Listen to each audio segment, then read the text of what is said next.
Добро вечер. Ова се централните вести. Ви благодарам што сте со нас. Еве ги насловите. Драма во собранието. Документи и транспаренти. Шпионски дронови. Понуди за предвремени избори. Велевте дека ќе го вратите мандатот, ако некојаш кажете северно. Ајде премиере, еве сега шанса. Ако сте сигурни дека сакате да одиме на избори, додиме да се провериме. Еве, заедно со локалните да направиме едни парламентарни, па додиме. Сервер ексклузивно за Канал 5. Не верувам дека писмата на Ахмети ќе најдат разбирање кај ЕУ и САД. За уставните измени вели легитимна е загриженоста на владата. The concern's not about mentioning the Bulgarians. It's about making this the last veto issue. Нов случај на птичји грип. Вирусот потврден кај угината гуска во Скопско Злокуќани. Последен ден од есенската кошничка. Надлежните со предупредување до трговците. Нови мерки кои ќе ги спроведеме, а ќе бидат доста поригорозни. Се крчка и новогодишната. Катаклизмични сцени во Шпанија. Бројот на жртвите надмина 150. Сосема е легитимна загриженоста на владата за уставни измени без гаранции дека Софија нема да блокира и војднина. Вели за Канал 5 угледниот американски професор Даниел Сервер од Универзитетот Џонс Хопкинс и одличен познавач на состојбите на Балканот. Eliminating the possibility of a future Bulgarian veto on some other issue seems to me a perfectly legitimate concern on the part of the current government, and I think, frankly, the past government would have had the same concern. The concern's not about mentioning the Bulgarians. It's about making this the last veto issue. Целото интервју со Сервер подоцна во вестите, ајде што друго ќе гледате. Шефот на Вишото обвинителство тврди, чувствителни документи од контролата во институцијата се споделени со јавноста. На која CD се гледа како еден женски лик, на друг женски лик дава папка со информации кои што потекнуваат од јавното обвинителство. Кривична за екс-министерката Костадиновска Стојчевска, за преземањето и доградбата на универзалната сала.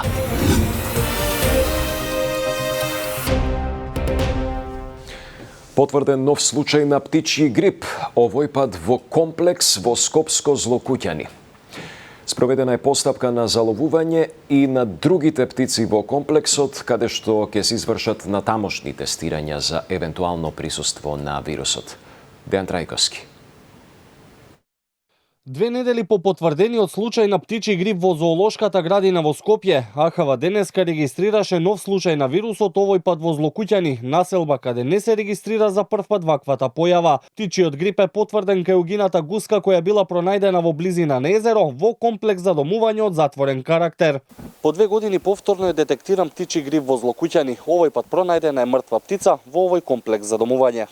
Од АХВ велат дека е направено тестирање на 2 живи лебеди кај кои не е утврден птичји грип, а спровели заловување на другите птици во комплексот, каде ќе се извршат понатамошни тестирања за евентуално присуство на вирусот. Во меѓувреме, преземени се мерки за предпазливост. АХВ донесе решение за прогласување на болеста и нареди спроведување на заштитни контролни мерки со цел спречување на ширење и сузбивање на оваа зооноза, убивање и нештетно отстранување на затекнати диви птици на локацијата, освен птиците кои се чуваат во затворен простор и од кои се земаат мостри за лабораториско тестирање. Наредено е спроведување на дезинфекција на одгледувалиштето. Забрането е движење на живине и други птици во и од одгледувалиштето без одобрение на официјален ветеринар, стои во соопштението на АХВ.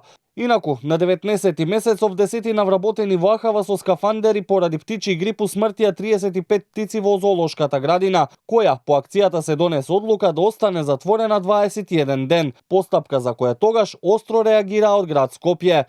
Во меѓувреме се донесе решение и за воведување на заштитни мерки во однос на болеста син јазик кај говеда, овци и кози, откако во Демиркапија угинаа 7 животни, а кај десетина се забележани симптоми на оваа болест. Последен ден од владината есенска потрошувачка кошничка. Дали ќе се виднат цените ќе биде познато утре. Надлежните ги предупредуваат трговците дека жестоко ќе реагираат ако цените пораснат. Но сепак на сила останува законот за нефер трговски практики. Сандра Спасовска. Производите од есенската потрошувачка кошничка уште денеска се со ограничена бруто профитна маржа. Ако од утре има драстичен скок на цените, надлежните најавија нови поригорозни мерки. Заменик министерот за економија Маријан Ристевски вели ќе ги искористат сите механизми кои им се на располагање, но не очекува раст на цените бидејќи вели нема економска причина за тоа да се случи. Иако во неколку наврати од Министерството за економија посочија дека не сите производи кои се дел од кошничката се со намалени цени, сепак уверуваа дека мерката дала резултати. За еден месец, според Ристевски, едно семејство заштедило од 1200 до 1500 динари, а веќе се подготвува и новата така наречена новогодишна кошничка. Не гледам причина да има некои драстични зголемувања. Меѓутоа, ако видиме дека има економска нелогика во однос на цените на истите овие производи во наредниот период, ќе ги употребиме сите расположливи мерки, вклучувајќи го и државниот пазарен инспекторат и нови мерки кои ќе ги спроведеме, а ќе бидат доста поригорозни. Спремаме новогодишна кошничка која ќе биде малку поразлична мерка од претходните две мерки. На листата на есенската потрошувачка кошничка се најдоа 73 производи, меѓу кои лебото, оризот, тестенините, месото, некои видови зеленчук и овошје, млечни производи, дел од конзервираната храна. До 18 месецов биле извршени над 500 вонредни инспекциски надзори, издадени биле 30 на прекршочни платни налози во висина од околу 70.000 евра, а казнети биле и големи и средни маркети од Скопје и други градови низ земјава. И додека граѓаните ја чекаат новата кошничка, на сила останува законот за забрана на нефер трговски практики со кој треба да се стави крај на проблемот со цените. Освен ограничувањето на дополнителните трошоци, со законот се донесе и листа со над 2500 производи кои имаат ограничена маржа до 10%. Инаку, од пред 2 дена, ДП има нов директор на местото на досегашниот Горан Трајковски. Владата го назначи Владко Стојковски.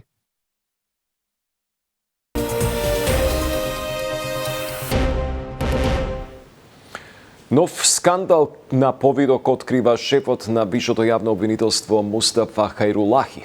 Тој вели дека роднина на високо позициониран јавен обвинител на надворешно лице му доставил чувствителни документи од неодамнешната контрола во институцијата со која раководи, за што поседувал и снимка.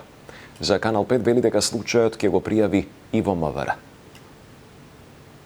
Извештајот од извршената контрола врз Висшето јавно обвинителство стигна во јавноста пред да биде испратен во институцијата која била предмет на контрола, обвинува шефот на Висшето обвинителство Мустафа Хајрулахи. Според него, целта на ваквата постапка е да се оцрни тој како обвинител и институцијата која ја води. Хајрулахи вели дека поседува информации и видео од предавањето на документите, кои претходно ги достави до Канал 5, а ги добил од свиркач.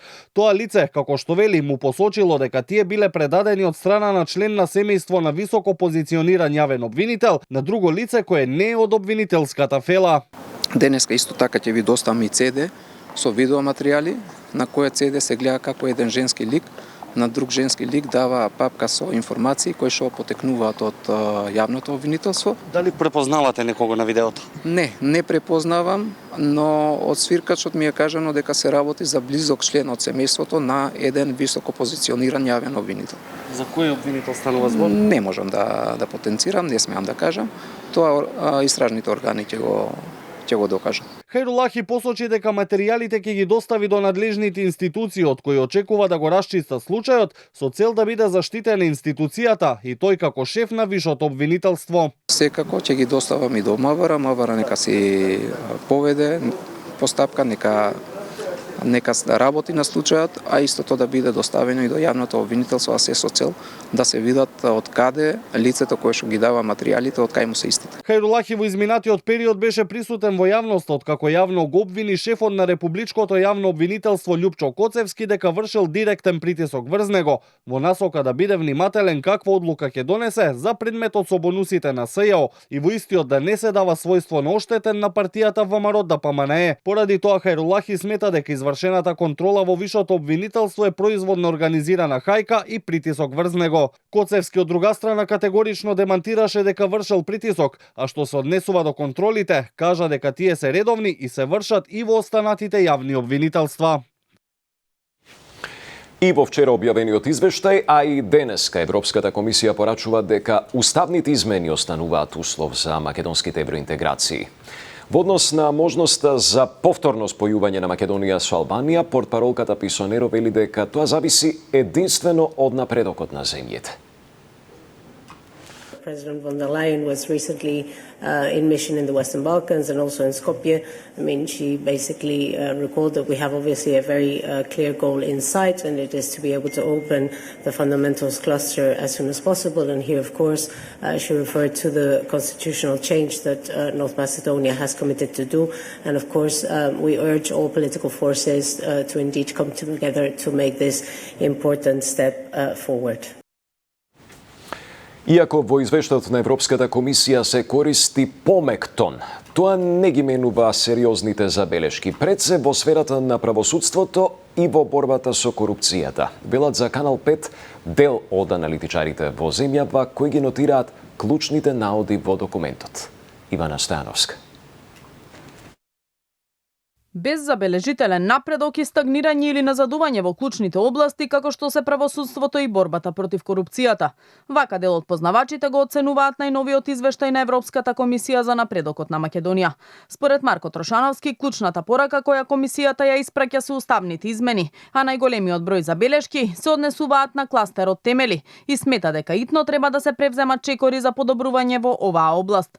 Поблагиот тон кој го користи Брисел во овој извештај, според Трошановски, не ја менува сликата дека земјава не работи доволно на реформската агенда. Воопшто не можеме да зборуваме за напредок. Можеме да зборуваме за стагнација или влошување. Стагнацијата дури и самата по себе е негативна, бидејќи дека ние стоиме во место, односно нема влошување како што беше кажано при презентација на извештајот. Другите земји напредуваат, што нас не остава се поназад и поназад во листата на добри реформисти, би рекол. Така што тоа е она што е главна оценка од овој извештај. Главниот фокус повторно е на реформите кои што треба да го направат функционален и праведен, правичен нашиот систем политички. И затоа фокусот е повторно судство и јавна администрација. Според Симонида Кацарска од Институтот за европска политика, најзагрижувачки е што извештајот не нотира никаков напредок во борбата со корупцијата. Вели генералната оценка од Брисел е дека државата има одредена подготвеност за имплементирање на законодавството на Европската унија, нешто што било нотирано и во ланскиот извештај. Ние како држава немаме особено поместување во подготвеноста, тука има во неколку поглавја мали поместувања во статистика, во надворешни односи, во индустријска политика и предпријатија. Таму имаме, значи, се подобрило капацитетот на институциите воопшто да ги превземат обврските од членство. Загрижувачка на системско ниво е проценката на комисијата за слабите капацитети за координација на севкупниот процес на пристапување, како на централно ниво, така специфично со фокус во однос на користењето на ЕУ средствата. Веројатно третата клучна порака покрај уставот, покрај капацитетот, веројатно е тоа немање напредок во борбата против корупцијата, бидејќи согласно новата методологија борбата против корупцијата се третира хоризонтално во сите поглавја како прашање. Ова е 18 извештај на Европската комисија за напредокот на Македонија, кој заедно со извештаите и за останатите 9 земји кандидати за членство. Вчера беше презентиран од високиот представник на ЕУ Жозеп Борел и еврокомесарот Вархеј. Кривична пријава за екс-министерката за култура Бисера Костадиновска-Стојчевска за случајот со преземањето и доградбата на универзалната сала. Според МВР, таа за доградба на салата презела истечен договор од градот Скопје. И наместо да распише нов тендер, на фирма противзаконски и исплатила околу 27 милиони денари. Мирјана Мирчевска-Јовановиќ. Кривична пријава за поранешната министерка за култура Бисера Костадиновска-Стојчевска. Пријавата до основното јавно обвинителство ја поднало Оделот за криминалистичка полиција. Причина за кривичната пријава е злоупотребата на службена положба поради неизвршување на својата службена должност по донесената одлука од Советот на град Скопје и заклучокот од владата за пренесување на правото за реконструкција на постојаниот објект на универзалната сала. Министерството за култура, како наводен нарачател со правно лице од Скопје, како изведувач, склучила договор за преземање и отстапување на права и обврски од договор за јавна набавка на работи во вредност од 1.870.000 евра. Иако знаела и била свесна дека претходно склучениот договор за јавна набавка помеѓу град Скопје како договорен орган и правното лице како носител на набавката за реконструкција на објектот на 4.9.2023 година бил со истечен рок за изведба на работите. За ова од страна на договорениот орган град Скопје на електронскиот систем за јавни набавки на 18.9.2023 година било прикачено известување за реализиран договор и предметот кај договорениот орган град Скопје бил архивиран како завршен и како таков договорот не представува правен валиден акт кој може да биде преземен и на правното лице му исплатили износ од над 440.000 евра. Поднесувањето на кривична пријава против екс-министерката за култура на 29 септември ја најави незиниот наследник на функцијата, Зоран Љутков, велејќи дека како министерство по закон не може да финансираат или да градат објект што е локална установа. Канал 5 се обида да стапи во контакт со поранешната министерка Стојчевска за поднесената кривична пријава, но не добивме повратен одговор од неа. Ресорното Министерство за социјална политика најавува изработка на регистар на жртвите на семејно насилство, во кој што ќе се евидентираат и пријавените за насилство, со цел побрзо да се превенира и да се заштитат жртвите. Деталите од Маја Становска. Во Македонија нема регистар за жртви на семејно насилство, па за да се утврди точната бројка, од Министерството за социјална политика ветуваат дека во следниот период ќе се заложат за негова изработка. Според заменик министерот Ѓоко Велковски, во регистарот ќе треба да бидат вмрежени и податоците од останатите надлежни институции, како МВР, центрите за социјална работа и невладините организации. Во моментов во Македонија има десетина шелтер центри кои згрижуваат жртви. Не постои единствен регистар каде што може да даде точна бројка у дадена ситуација колку се излечени или колку се жртви во самите шелтер центри и колку работат нели центрите за социјална работа. За жал, тоа е нешто што ќе работиме во иднина. Токму на темата обединети против семејното насилство во Западен Балкан, во Скопје се одржа регионална конференција, на која присуствуваа представници и министри од ресорните министерства од Босна и Херцеговина, Косово и Србија, кои беа согласни дека во институциите низ целиот регион е потребна поголема заложба околу заштитата на жртвите и санкционирањето на сторителите. Од ратификације до проведбе дуг е пут и то нам je zajedničko. To je zajedničko svim zemljama Zapadnog Balkana. Da smo zakazali od prevencije do sankcioniranja.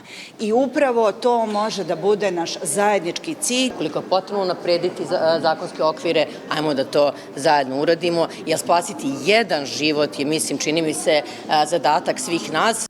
Според последните податоци на сајтот на МВР, во 2023 година биле пријавени 1123 жртви на семејно насилство, од кои 883 биле жени.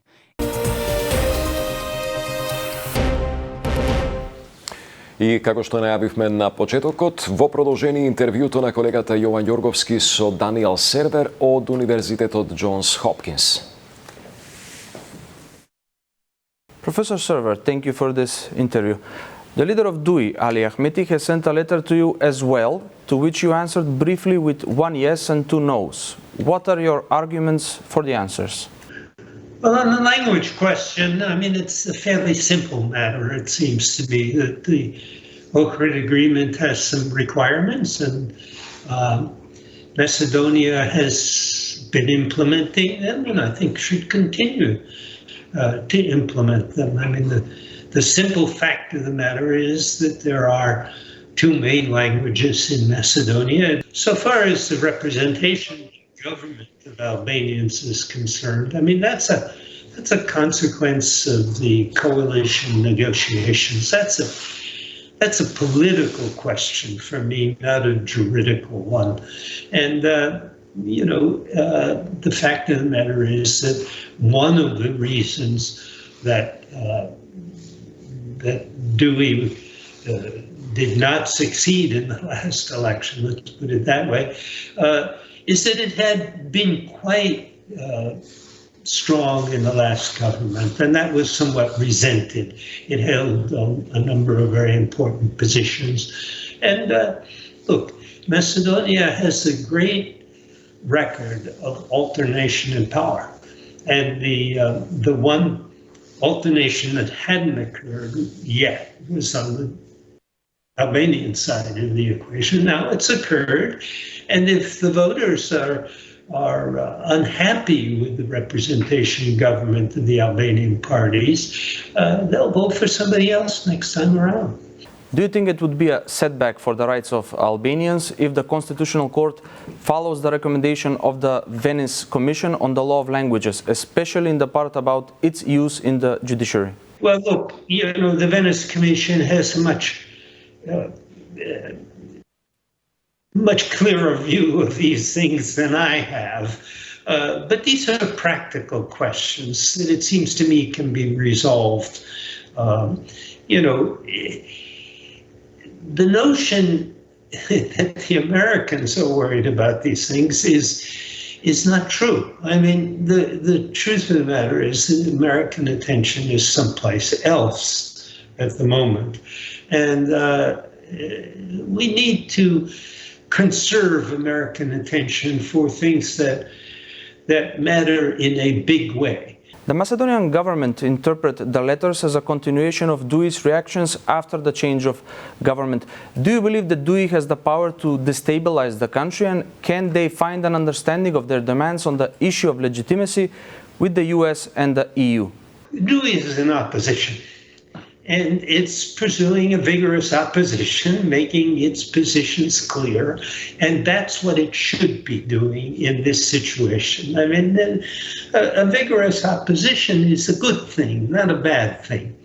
And the government needs to react to that as what I think it is, which is basically a statement by a loyal opposition that wants to get back in power and is putting itself on record with the internationals and with people inside Macedonia that it has some vigorous criticisms of the current government. Can Dewey find an understanding of their demands with the United States and the European Union? I don't think they'll find much more understanding than what I've just expressed. I don't think the EU or US will be much inclined to intervene, even verbally much, except with regard to the Ohrid obligation. The internationals have a very definite interest in, and they may be more vigorous about that than about the other two issues. But let me make it once again clear. Dewey is well within its rights to try to draw international attention to the issues that it's conducting opposition on, and that's a good thing, not a bad thing. And I would expect if one day the current government coalition powers are out of power, that they'll do the same thing. In fact, I know they did, because I had visits from them in Washington criticizing the government that Dewey was part of. Professor Server, Macedonia is still in the waiting room of the European Union. Do you expect some kind of a solution between Skopje and Sofia? And do you think constitutional amendments with delayed effect, as the Macedonian government is proposing, are possible? The real issue is that they want this to be the last demand of the Bulgarians. They don't want to face some other demand just before accession. And that, it seems to me, is a perfectly legitimate concern, that there be no more vetoes by the Bulgarians, who've tried it several times successfully, more or less. It slowed down the Macedonian accession process, and that's not a good thing. Macedonia should be moving along as quickly as possible, eliminating the possibility of a future Bulgarian veto on some other issue seems to me a perfectly legitimate concern on the part of the current government, and I think, frankly, the past government would have had the same concern. The concern's not about mentioning the Bulgarians. It's about making this the last veto issue. Тоа беше се во централните вести. Останувате и натаму на Канал 5. Димитар Ковачевски доаѓа на само интервју кај Гоце Михајловски во продолжение. Пријатна вечер.